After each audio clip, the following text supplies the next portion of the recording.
Welcome to Trailblazers and Titans with your host, Dr. Keith Haney. Trailblazers and Titans is your go-to podcast for insights, inspiration, and actionable advice from the world's most successful entrepreneurs and leaders. Each episode features in-depth interviews with industry pioneers, innovative thinkers, and business moguls who share their journeys, challenges, and strategies for success. Whether you're an aspiring entrepreneur, a seasoned leader, or someone looking to make a significant impact, this podcast provides the tools and motivation to blaze your trail and become a titan in your field. Tune in to learn, grow, and transform your vision into reality.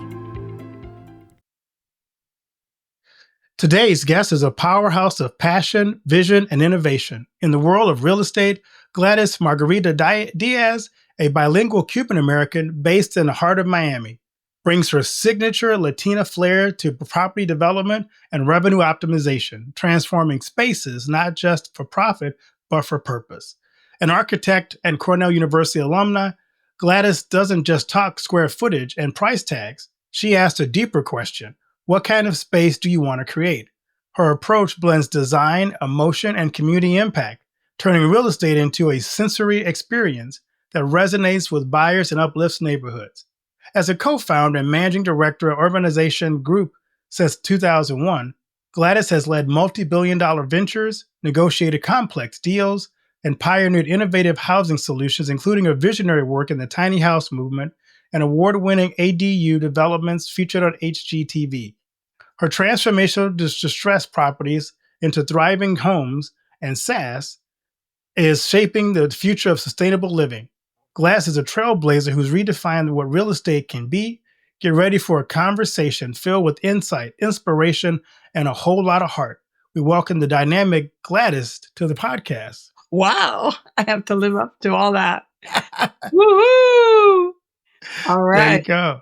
Yeah. So I'm going to ask you my favorite question. What's the best piece of advice you've ever received? Never let them see you bleed. Don't show your weakness to people, and never enlighten your enemies. Okay. When you have people around you that are trying to undermine you, don't give them information that could hurt you or that they could twist, because it's all about twisting information. It's never truth. And believe me, it makes a difference, That's powerful. I love that. I'm curious, as I look at your background and what we talked about before the show even started, who are some people in your life who served as a mentor on your journey? I worked for an office when I was 17. I was an intern. I wanted to be an architect since I was 14. And the summer of my first year in school, I got to work in an office, a really big office. And there was a young architect there, young meaning in his 20s. I was a kid. And he took me under his wing, and he basically helped me to create the viewpoint that I could achieve anything. And that he said to me, make yourself a specialist in something. Like in architecture, there's a million things you can do.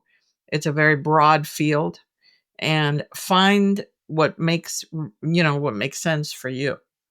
And then I decided to go away to college as opposed to do what everybody else did, to go to the local school. And I figured, if I'm going to go spend money and borrow money to go to school, I want to go to the best school for my major.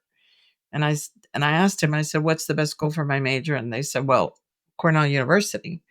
And I said, not Harvard, not Princeton, not Yale. And they're like, no, they have a very practical undergraduate program, which is a 5-year program.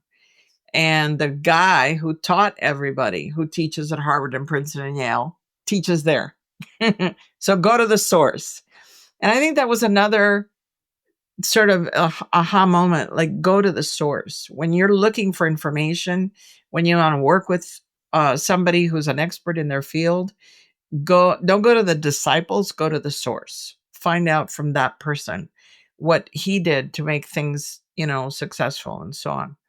So yeah, that's kind of my first step. So your journey is anything but traditional. What inspired you to the approach you have for property management and development? Well, I have to rewind a little bit. When I graduated from architecture school and my master's degree from Cornell, I went to New York City. And the starting salary for a young architect in that era was very, very low. And I said, I can't believe that this is happening. My then boyfriend was a lawyer and he was making 3 times as much as I was. And we went to school for the same amount of time. So I thought, what can I do? How can I use my education to learn something that's going to make me different? What's going to give me a special skill, like what my first mentor said. And a friend of mine said, why don't you study real estate? Why don't you learn about real estate? And the reality is real estate is architecture for sale. So with that viewpoint and my master's in urban planning, I wound up getting a management training position with a big public agency called the Port Authority of New York, New Jersey. And I wound up working in the World Trade Center management office. So you can't beat managing a 110-story building, you know? And so, I learned all about how they operated, where they made their money, and so on. I went to night school at NYU, and I learned 2 words: municipal bonds. That's how they pay for it. Okay. If I have a vision to create a very beautiful space, public space, this is how it gets paid for. This is not taught in schools. And this is something that became my passion, which is to teach architects about business and finance and how to use their innate willingness and interest in making the world a better place, figuring out the mechanics of how to get it done. Right? So that's kind of what led to how did I get into what I've been doing for 30 years, which is affordable housing and community development. That basically boils down to the fact that architects want to make things more beautiful. The urban designers want to make public spaces more accessible to people, more, natural. And, an urban designer is designing parks and streetscapes and all that. And so you're making the public realm better. And so I thought I'm going to learn how to finance projects that I believe in. And that's kind of how I got started. And, I figured if I worked on Wall Street in New York City, all the things I learned there, I could work in federal funding and affordable housing finance. And so that's how I got to where I am today.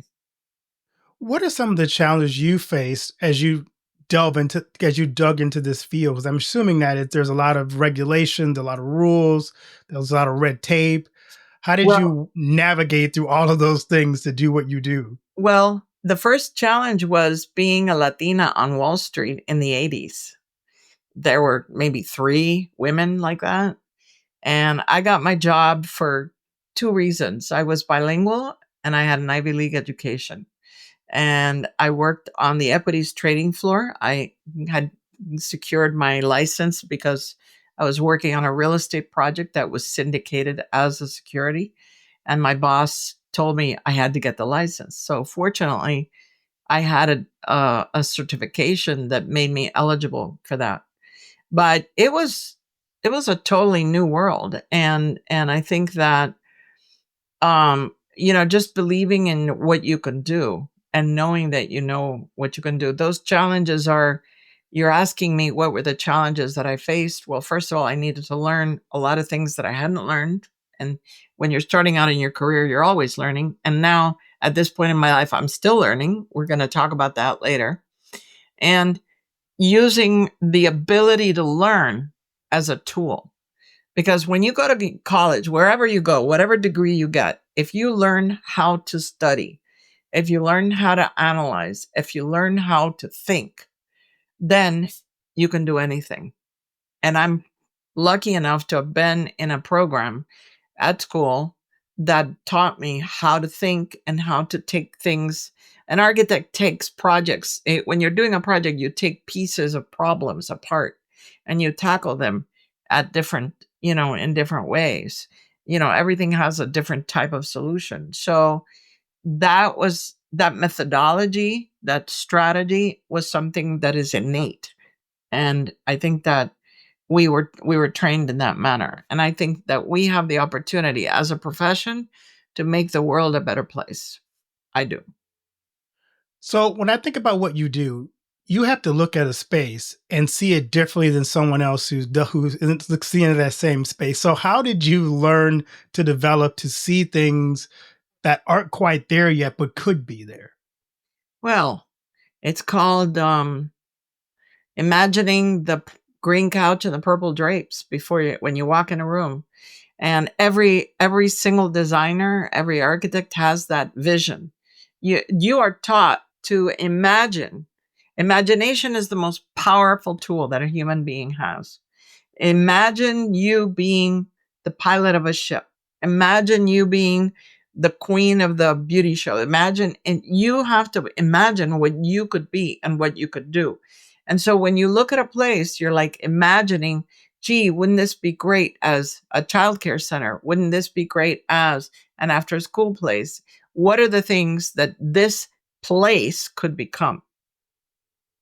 You know, I do. it's like, those makeover shows for women, Yes. like, what? Well, she has good hair, and she's got a good figure. Let's dress her this way, and then that became HGTV, which is like an obsession, right? DIY.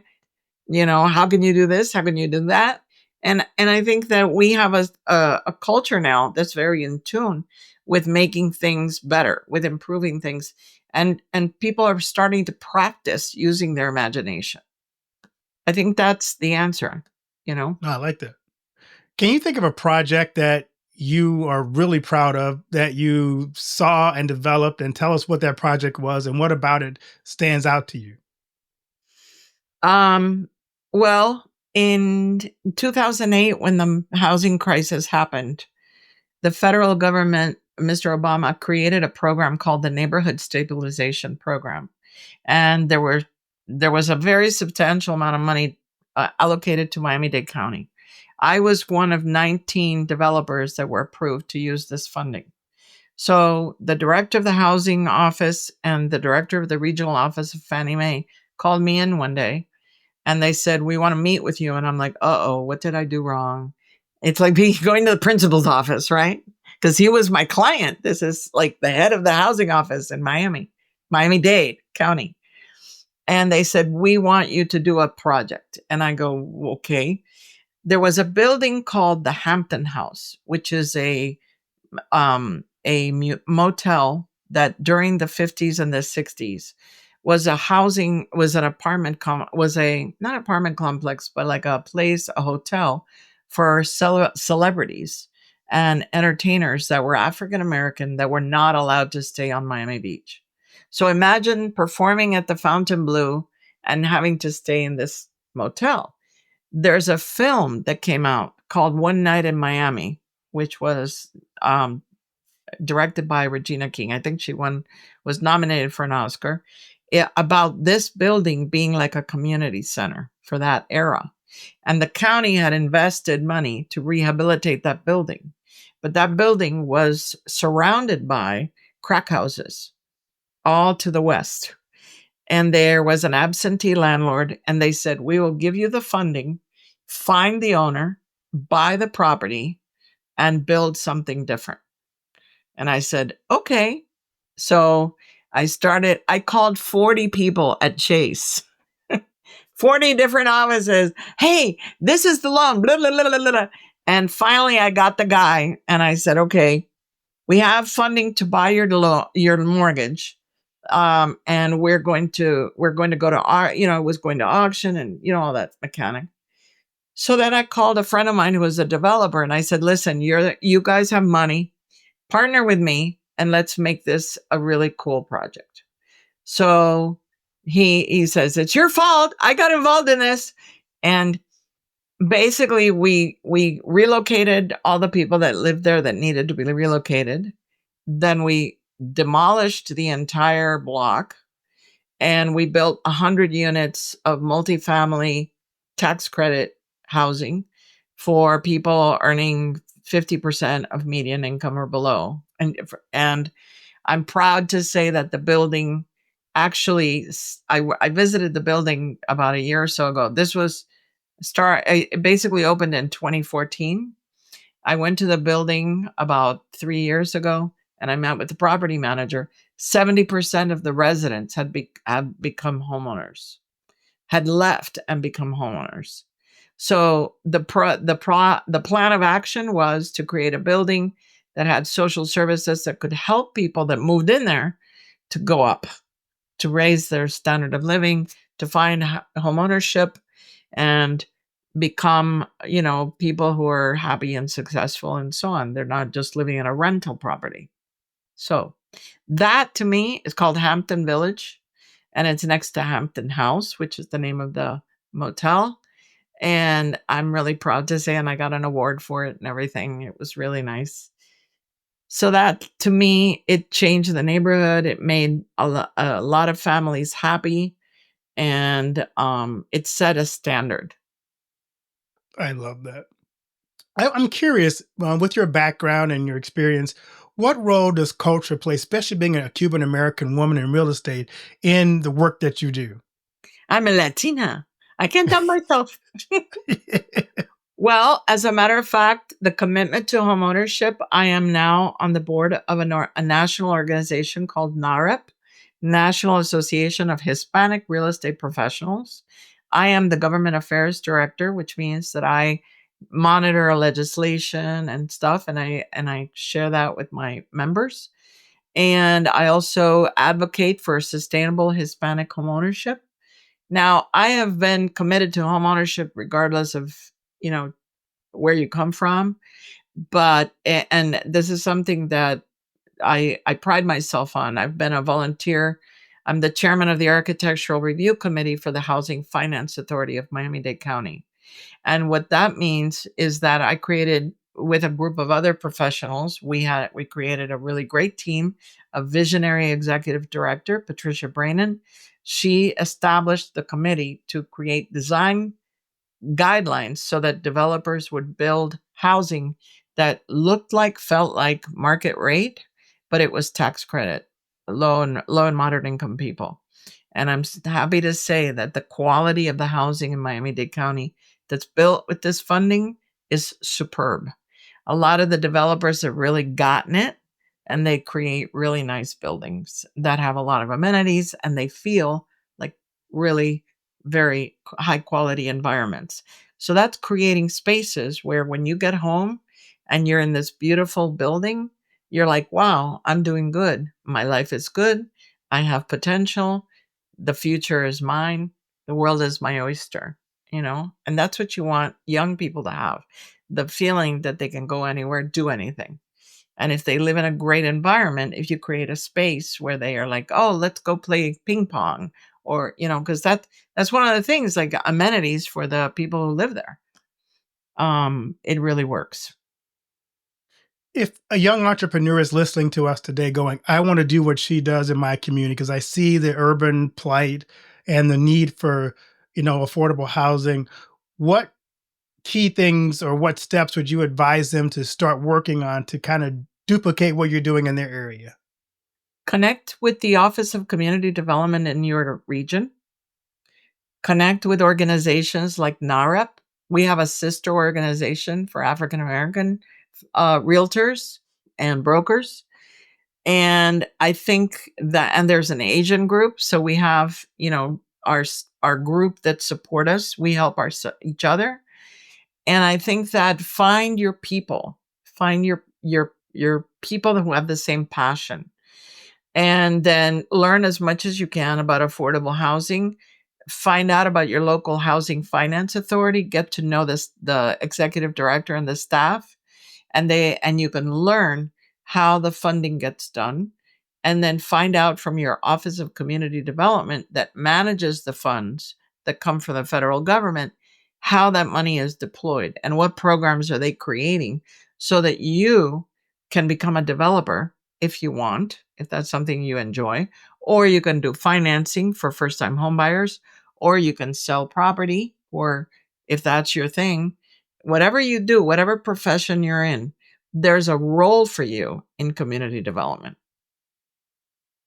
I think one of the challenges people see in what you do is how do you balance profitability with community enhancement? Because no one's going to build houses and lose money. So how do you balance that so that you do both? Well, believe it or not, the affordable housing development in the United States for the last since 2000 since I think the tax code changed in 1993, the low income housing tax credit became a part of the IRS code permanently. 98% of the nation's housing is built using that instrument. And those are multifamily projects, right? And that basically means that you can learn how developers, private sector developers, they're not going to do this because they want their name on the wall. They're going to do this because they're going to make a developer's fee. And if you allow the developers, if you want to buy some property and you say, okay, I get it at a discount and I can sell it for XYZ dollars, there are programs that subsidize your buyer so that you can ensure that you can basically make money yourself. Because if you don't make money, this is a market economy. I don't care what nationality, I don't care what left aisle, right aisle, I don't care. It's all about the market, it's all about the consumer. And if you can satisfy the consumer and make money, you can design it that way. You know, it's an industry just like any other. It's tough. Not every developer wants to do it because it's not for the faint of heart. There are a lot of restrictions and a lot of guidelines, but that's life. Life has restrictions and guidelines. Life is a game. Freedoms, barriers, purposes. Your purpose is to do this. You have a barrier. Whoops. You have the freedom to go around the barrier and create a way to jump over it. Boom. You're in business. And it has to be something that speaks to you, that makes you happy. So it's always a choice. You have choice. As you think about what you're doing now, how do you stay creative and innovative and inspired in the industry that you're in right now? Well, one fine day, I went to an alumni dinner and I sat next to a guy who is a scientist. He's a data scientist. He went to Cornell with me. He's behind me. He's a couple years younger. And I started talking to him about, I had an idea for an app for home buyers to be able to search for their home visually.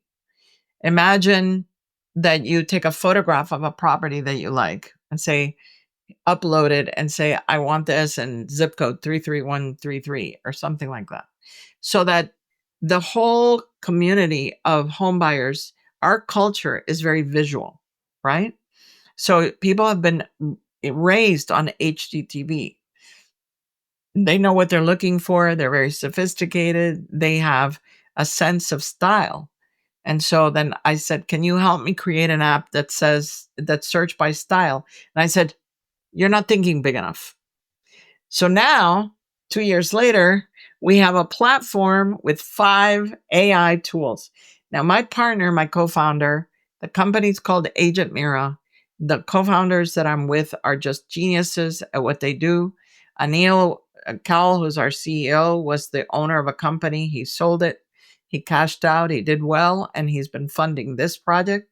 And he brought on board his lead AI guy from his previous, the company that he sold. And what has happened is that the technology has evolved and we are able to do things for the consumer to customize the search, to customize the market information in a way that was not available before. And so we have tools that help the customer go through the journey and help the realtor take that customer through the journey. So that's the idea, to help facilitate the ability to know what you're going to do and teach you the things that you need to know in terms of the market and so on and so on. It's called Agent Mira. We're launching this month and we're going to launch here in Miami and then hopefully we'll go national. And You'll read about it. Latina co-founder of AI company sells company for gazillions of dollars. And I can say I knew you win. Oh yeah. Mr. Bezos, he's Cuban.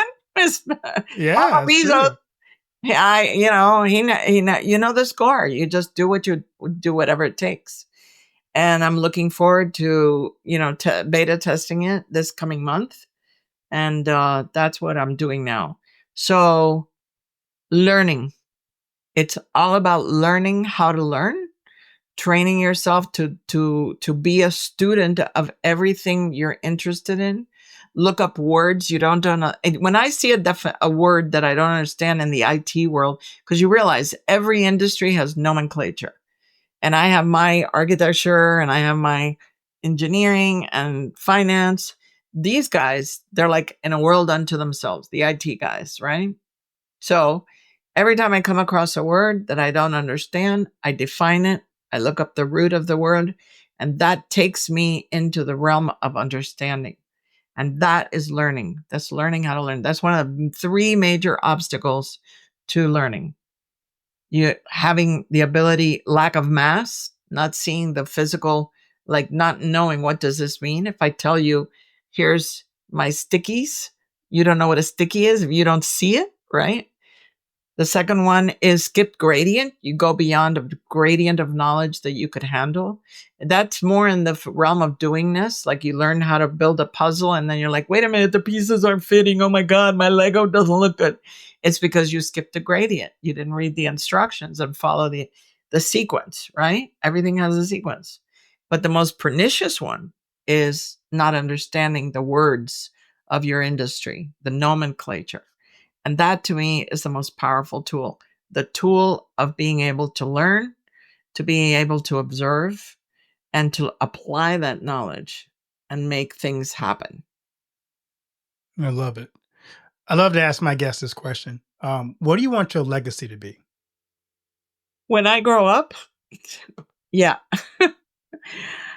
I want to change the way that architects see themselves, I want artists, they are artists. I want artists and architects, people in the creative fields, to see themselves as catalysts for change and for them to have the tools to be able to do that by learning organization, administration, finance, things like that. I want to change the way that real estate is sold.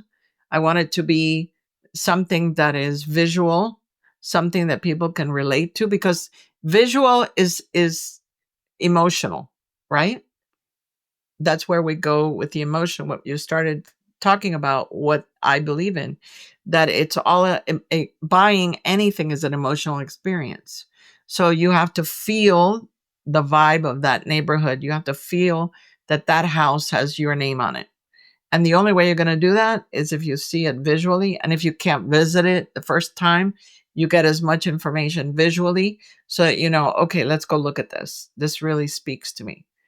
And I think that really letting the world know about the role of the architect, the role of the designer, the role of the artist, and how we can shape things that and make the world, the artists, the world of aesthetics, anything that has to do with aesthetics, music, performances, they are at a different wavelength.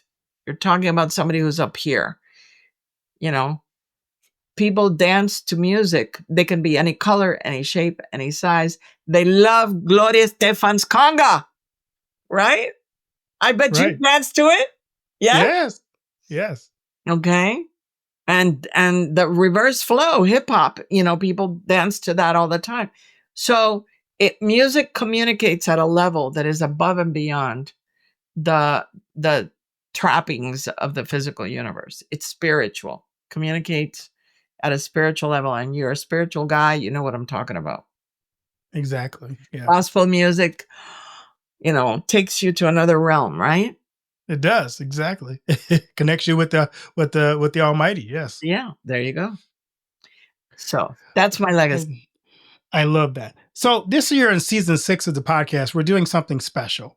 We're asking a surprise question. Pick a number between 1 and 5 for your surprise question. 6. 1 and 5. Oh, sorry.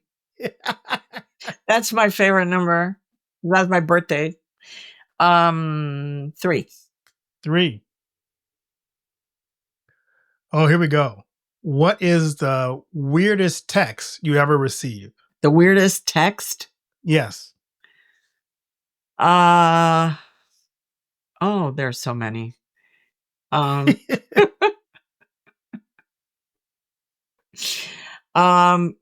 Just, the ones that tell you things like that are unusual and you don't expect people to confess to.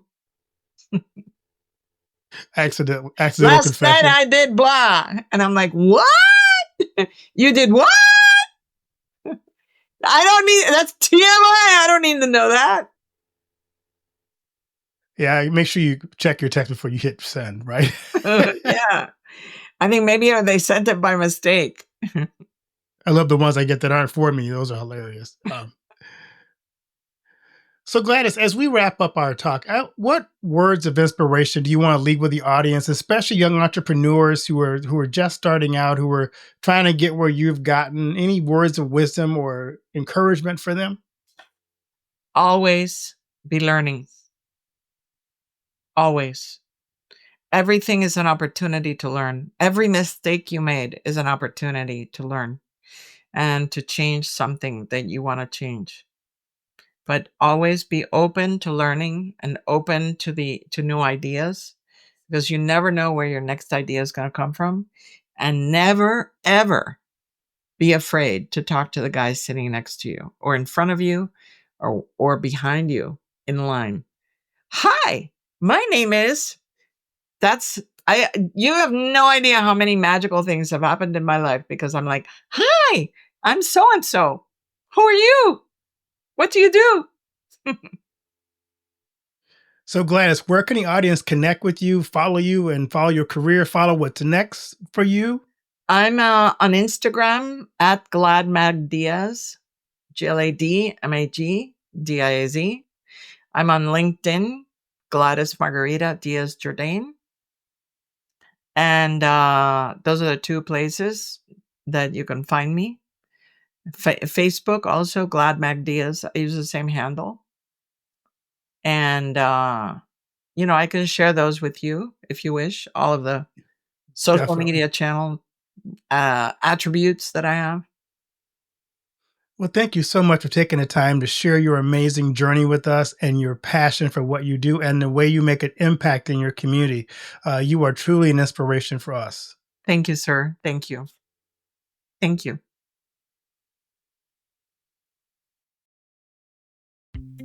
Thank you for tuning in to this episode of Trailblazers and Titans.